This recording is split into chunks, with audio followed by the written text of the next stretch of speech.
അല്ല, ഓണത്തിന് ബാക്കി പറഞ്ഞില്ലല്ലോ.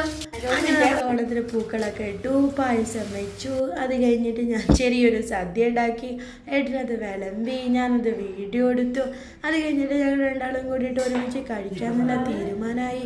റാൻഡമായിട്ടുള്ള ഒരു സെറ്റ് മുണ്ടും ഒക്കെ ഉടുത്തു വന്നു. അങ്ങനെ ഏട്ടൻ ഭക്ഷണം കഴിച്ചു. ഞാൻ ഹാപ്പിയായി. ഏട്ടൻ എനിക്കും തന്നു. ഞങ്ങൾ രണ്ടാളും കൂടി ഇന്ന് കഴിച്ചു. അത് കഴിഞ്ഞിട്ട് പിന്നെ ഇത് അമ്മ എനിക്ക് നാട്ടിൽ നിന്ന് അയച്ചു തന്നിട്ടുള്ള ഓണക്കോടെ അതൊക്കെ എടുത്തു. പിന്നെ ഇങ്ങനെ ആകാശം കുത്തിയിരിക്കുകയാണ്. അപ്പൊ എന്ത് ചെയ്യുമെന്നിങ്ങനെ ആലോചിച്ചിങ്ങനെ